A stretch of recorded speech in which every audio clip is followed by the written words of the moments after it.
Dear students, let us discuss the third stanza of the poem Ode on Solitude by Alexander Pope.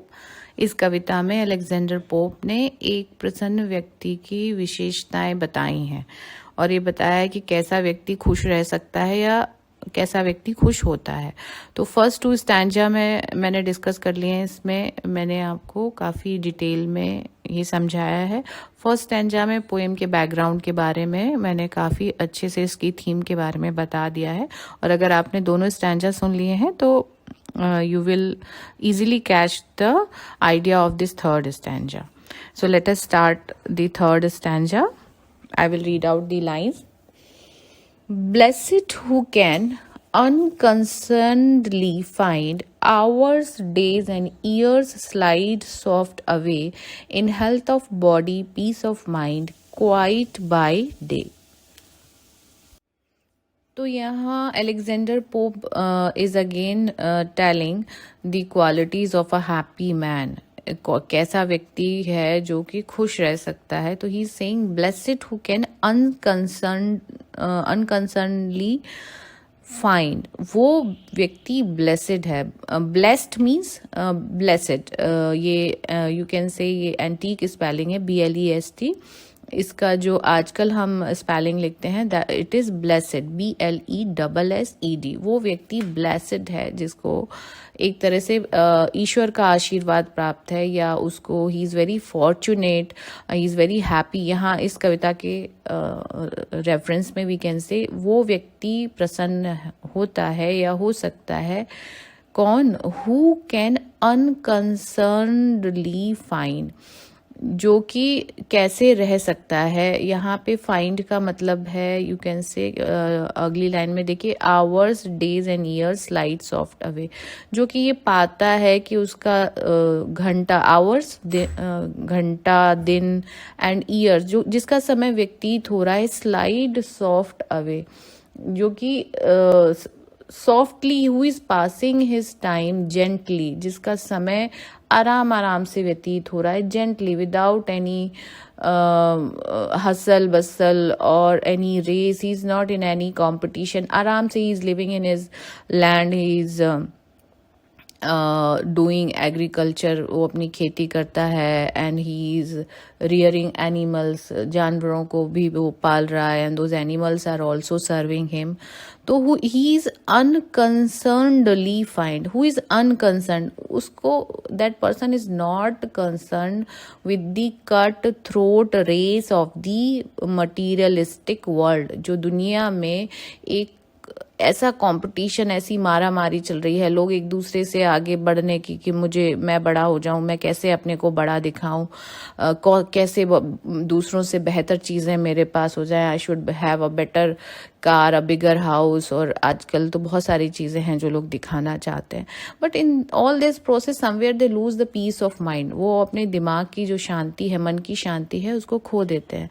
तो Alexander pope is saying here that person is blessed who can spend his time and long time, it's not only कि कुछ घंटे या दिन की बात है, years, who can spend years gently without getting concerned with the materialistic world। जो दुनिया में क्या कुछ हो रहा है उससे उन्हें कोई भी मतलब ना हो, ऐसा व्यक्ति खुश रह सकता है, जो इस बात से कंसर्न नहीं है कि कौन आगे तरक्की कर रहा है। बिकॉज हियर पहले हमने जैसा बेटा देख लिया है कि पोप कहते हैं कि वो पर्सन खुश रह सकता है जो कि अपनी खेती कर सकता है, जो अपना अनाज उगा सकता है, जिसके आसपास पेड़ हो जो उसे छांव दे सकते हैं, who can give which can give him wood in winters, or if he has animals who can provide him milk or cloth, wool, जो उसे कपड़े दे सकते हैं, दूध दे सकते हैं। तो in a nutshell we can say एक पर्सन की जो बेसिक नीड्स हैं वो बहुत कम में ही पूरी हो जाती हैं। And if a person is able to fulfil his needs, he does not need much, उससे ज़्यादा की उसे ज़रूरत नहीं होती, उससे ज़्यादा वो भागना चाहता है, पाना चाहता है, कुछ लालच में, may be he has some greed, और he has some ego, he wants to prove himself better than others, but as I said, in all this process the person loses his peace of mind.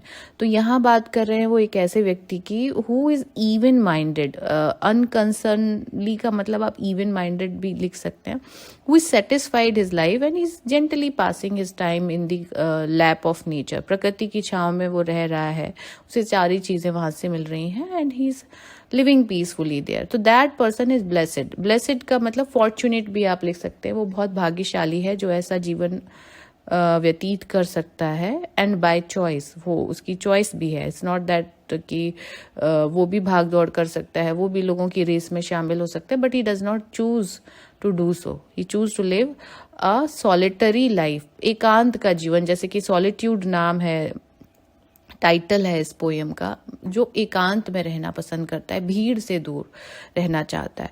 और third line में देखिए, और कैसा है वो व्यक्ति, कौन व्यक्ति खुश रह सकता है.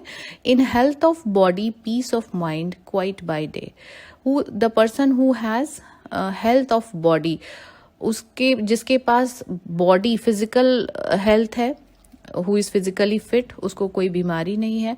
And he has peace of mind, and he has peace in his mind. अगर उसके मन में शांति है, and he lives quietly, quiet शांति से, if he is spending his life quietly, he is physically fit, does not have any disease, he has peace in his mind, he does not have any aggression, any anger, any prejudice against anyone. अगर हम और लोगों के लिए अपने मन में negative emotions रखते हैं, चाहे वो क्रोध हो, गुस्सा, कोई द्वेष की भावना हो, दूसरे के साथ कुछ अच्छा बुरा करने की इच्छा, या किसी ने हमारे साथ किया तो हमें एक बदला लेने की इच्छा भी हो कि हमारे साथ बुरा हुआ. But if you keep all this things in our mind, ये एक ट्रैश है, एक तरह का कूड़ा है जिसको अगर हम अपने माइंड में रखते हैं तो it spoils the peace of our mind. तो यहाँ पोप कह रहे हैं कि अगर कोई व्यक्ति ऐसा जीवन व्यतीत कर सकता है, he is very blessed and fortunate. तो एक प्रसन्न व्यक्ति की विशेषताएं इन्होंने इस स्टैंजा में बताई हैं. आई होप आपको समझ आ गया होगा. Thank you. In the next part we will discuss the fourth stanza of this poem. Second last stanza है, और उसके बाद फिफ्थ और लास्ट स्टैंजा में हम इस पोएम को कंक्लूड करेंगे. Thank you very much.